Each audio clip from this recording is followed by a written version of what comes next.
தந்தை மகன் தூய ஆவியாரின் பெயராலே நம் ஆண்டவராகிய இயேசு கிறிஸ்துவின் அருளும் கடவுளின் அன்பும் தூய ஆவியாரின் நட்புறவும் உங்கள் அனைவரோடும் இருப்பதாக.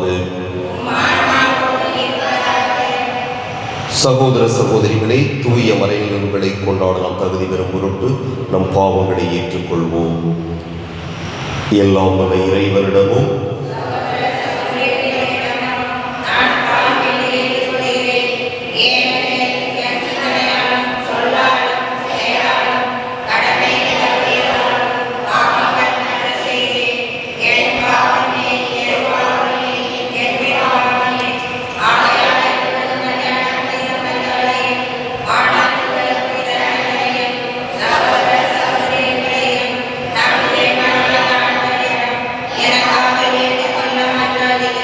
எல்லாம் உள்ள இறைவன் மீது இரக்கம் வைத்திரும் பாவங்களை மன்னித்து நம்மை நிலைவாழ்வுக்கு அழைத்துச் செல்வாராக.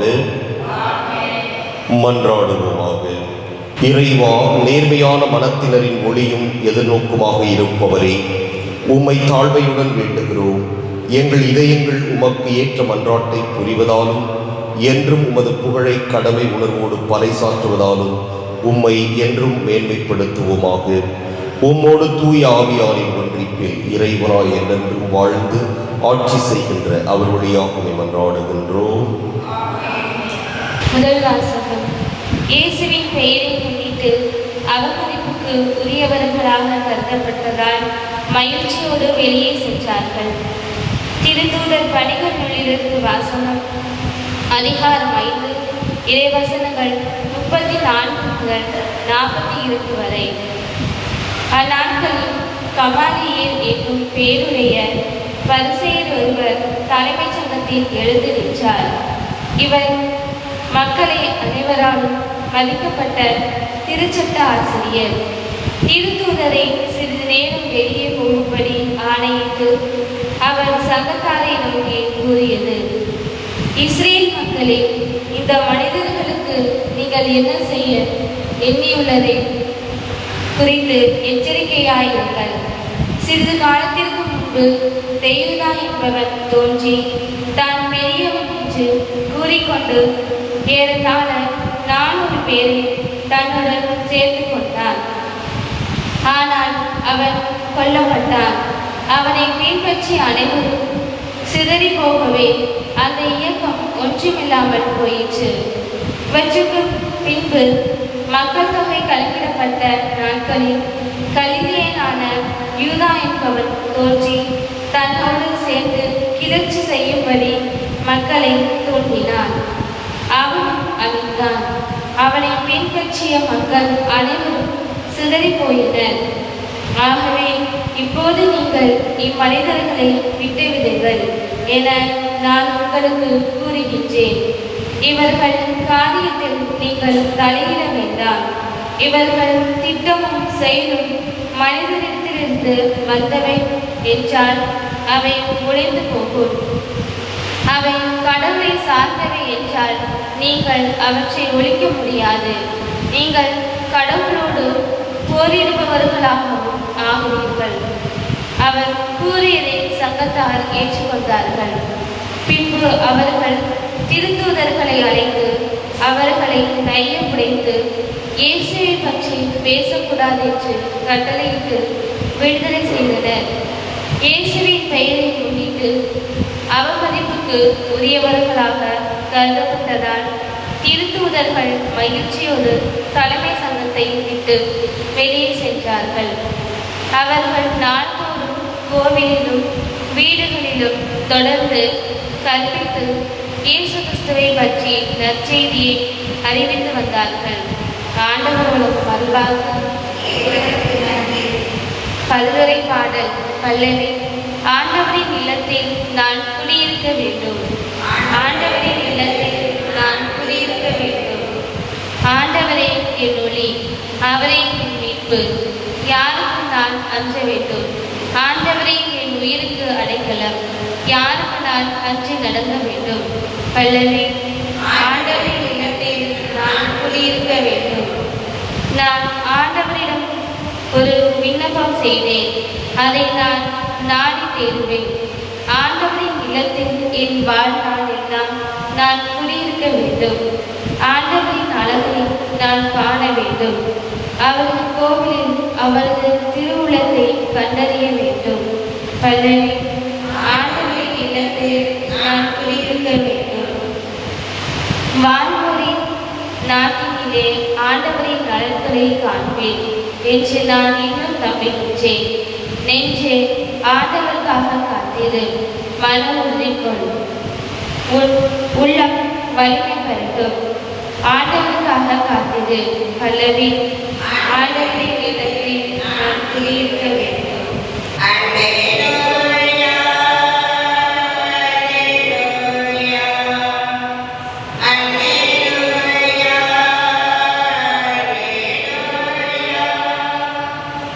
மனிதர் அப்பத்தினால் மட்டுமல்ல, மாறாக கடவுளின் வாய்ச்சொல் ஒவ்வொன்றாலும் வாழ்வர்.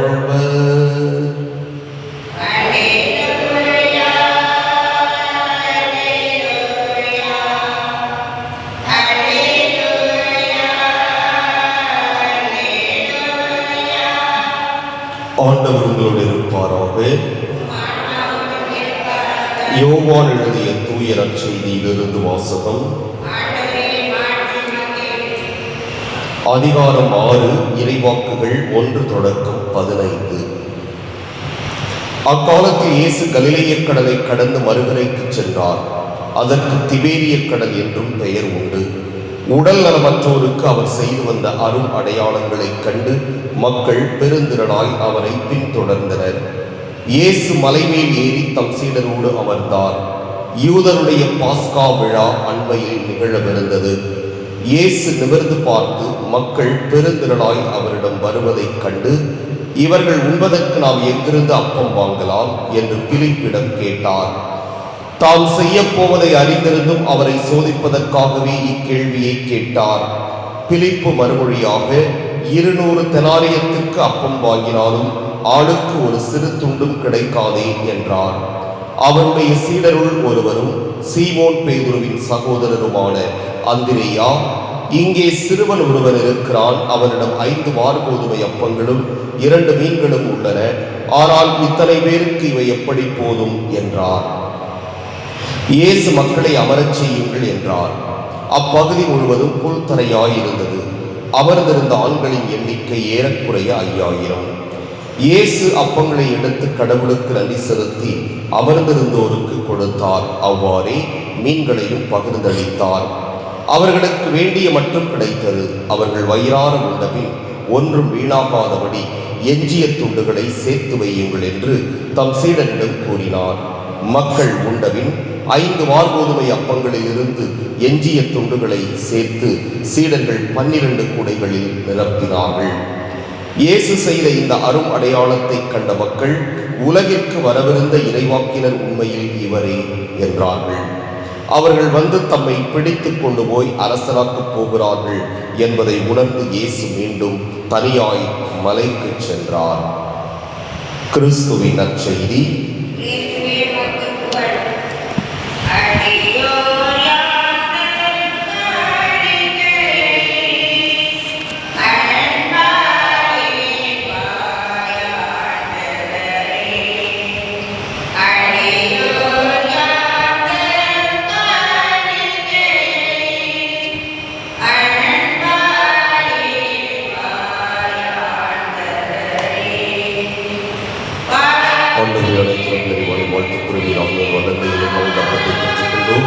நிலத்தில் விளையும் மனித உழைப்பில் பயணமான தப்பத்தை பெற்றுக் கொடுக்கின்றோம். எங்களுக்கு வாழ்வழிக்கும் அப்பமாக மாறும் இறைவன் என்று வாழ்த்து பெறுவாராக.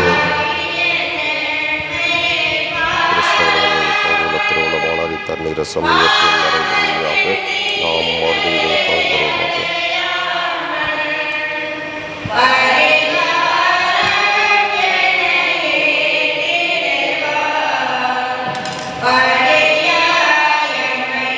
ஆண்டவரை அடைக்கிறோம் நெறிவாடி வாழ்த்த பெறுகிறார்கள். வல்லமையில் நாம் தரசத்தை பெற்றுக்கொண்டோம். திராட்சை செடி மனித உழைப்பில் பயணமான தரசத்தை பெற்றுக் கொடுக்கின்றோம். இது எங்கள் ஆன்மீக பானமாக மாறும் இறைவன் என்று வாழ்த்த பெறுவாராக. ஆண்டவரை தாழ்மையான மனமும் நொறுங்கிய உள்ளமும் பிள்ளைகளை ஏற்றருளும். ஆண்டவரை இறைவா, நாங்கள் இப்போது திருமணத்துக்குள் பலி உமக்கு உகந்ததாவதாக.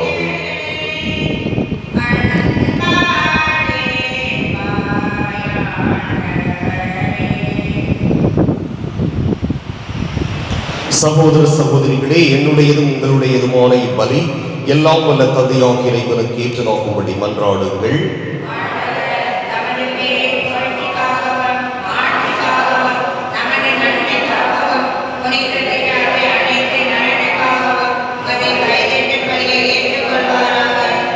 ஆண்டவரே, உமது குடும்பத்தின் காணிக்கைகளை இரக்கத்தோடு ஏற்றுக்கொள்ள உம்மை வேண்டுகிறோம். அதனால் உமது பாதுகாவலின் உதவியால் தான் பெற்றுக்கொண்டதை ஒருபோதும் இழந்து விடாமல் அது நிலையான பரிசை அடைவதாக எங்கள் ஆண்டவராகிய கிறிஸ்து வழியாகவே மன்றாடுகின்றோம். ஆண்டவர் உங்களோடு இருப்பாராக. இதயங்களை மேலே எழுப்புங்கள். நம் இறைவனாகிய ஆண்டவருக்கு நன்றி கூறுவோம். ஆண்டவரே, எக்காலத்திலும் உம்மை புகழ்ந்துரைப்பதும் எல்லாவற்றுக்கும் மேலாக எங்கள் பாஸ்காவாகிய கிறிஸ்து பலியான இச்சிறப்பான காலத்தில் உம்மை இன்னும் மிகுதியாக வாழ்த்தி போற்றுவதும் மெய்யாகவே தகுதியும் நீதியுமாகும் எங்கள் கடமையும் மீட்புக்கு உரிய செயலும் ஆகும். ஏனெனில் உலகின் பாவங்களை போக்கும் மெய்யான செம்மறி அவரே, எங்கள் சாவை தமது சாவால் அழித்தவரும் தமது உயிர்ப்பினால் எங்கள் வாழ்வை புதுப்பித்தவரும் அவரே. ஆகவே பாஸ்கா மகிழ்ச்சி பொங்க அனைத்துலகின் மாந்தர் அனைவரும் மக்களிக்கின்றனர். அவ்வாறே ஆற்றல் மிக்கோரும் அதிகாரம் கொண்ட தூதர்களும் மதுமாட்சியை புகழ்ந்து பாடி முடிவின்றி சொல்வதாவது: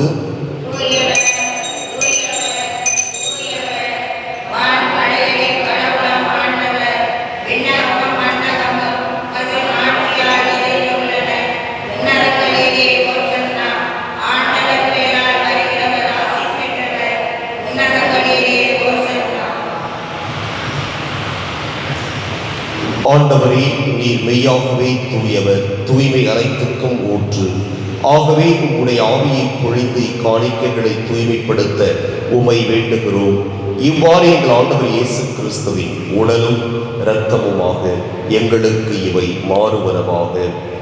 அவர் பாடுபட உளம் கனிந்து தம்மை கையளித்த போது அப்பத்தை எடுத்து நதி செலுத்தி அதை பிட்டு தம் சீடர்களுக்கு அளித்து கூறியதாவது: அனைவரும் இதிலிருந்து பெற்று உண்ணுங்கள், ஏனெனில் இது உங்களுக்காக கையளிக்கப்படும் என் உடல்.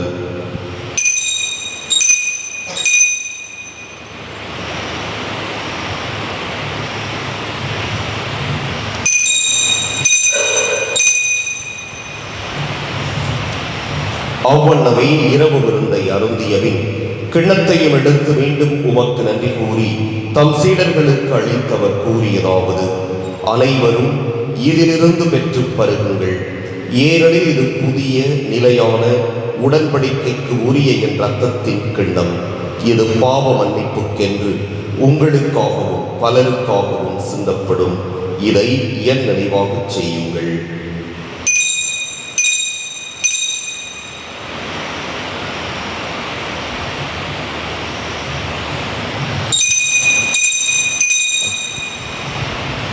நம்பிக்கையின் மறைபொருள்.